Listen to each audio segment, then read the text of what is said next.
আজ হচ্ছে আমাদের বাড়িতে জন্মাষ্টমীর পুজো, আবার অন্যদিকে রয়েছে বাড়ির রান্না পুজো। তাই রান্না পুজোর রান্না হবে ওই বিকেল ৩টের থেকে। আর এখন করছি জন্মাষ্টমীর দিন আমরা যা যা খাবো তার আয়োজন। তাই সব্বার প্রথমে ময়দাটাকে চেলে আর মেখে ফেলবো, তারপর পরোটা বানাবো। আর তার সঙ্গে রয়েছে নিরামিষ কুমড়োর তরকারি, আর তার সঙ্গে সেমাই।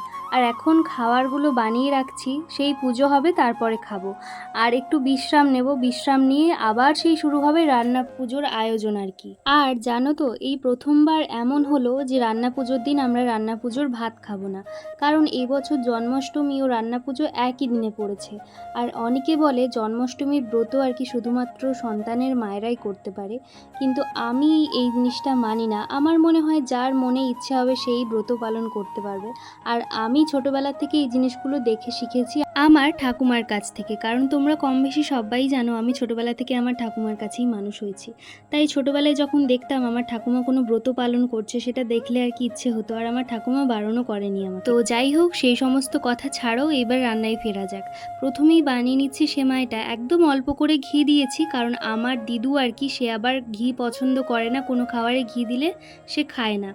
আর ব্রত পালনটা আর কি আমি আর আমার দিদুই করছি। একমাত্র রান্না পুজোর ভাত আজকে আমার দাদুই খাবে, বাকি হচ্ছে আমরা কালকে পান্তা ভাত খাবো। আর আমার সঙ্গে জানি না কেন এমনটা হয়, দেখতেই পেলে তোমরা, দুধটা ঢালতে গেলাম কড়াইয়ে আর দুধটা পড়ে গেল সেই নিচে।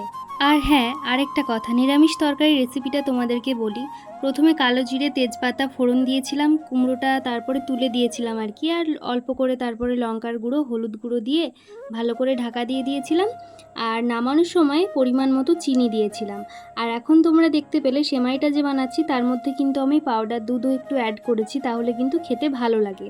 আর তার সঙ্গে যখন আমি পরোটাটা ভাজছি, আজকে আর লুচি করিনি, পরোটা ভাজছি, কারণ এই রোদে গরমে না লুচি জিনিসটা একদম যায় না আমার।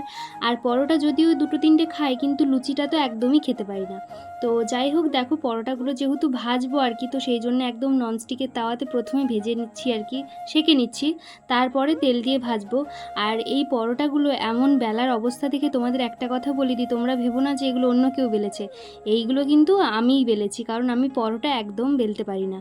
রুটি গোল করে দিই, লুচিও গোল করে ফেলি, কিন্তু পরোটা জানি না কেন আমার হয় না। আসলে পরোটা তো তেমন একটা খাওয়া হয় না, রুটি আর লুচি এই জিনিসগুলোই বেশি খাওয়া হয়, আর এইগুলো আমি বানাতে পারি ওই জন্য ভালো করে। যাই হোক, রান্নাবান্না কমপ্লিট করে চলে এসেছিলাম।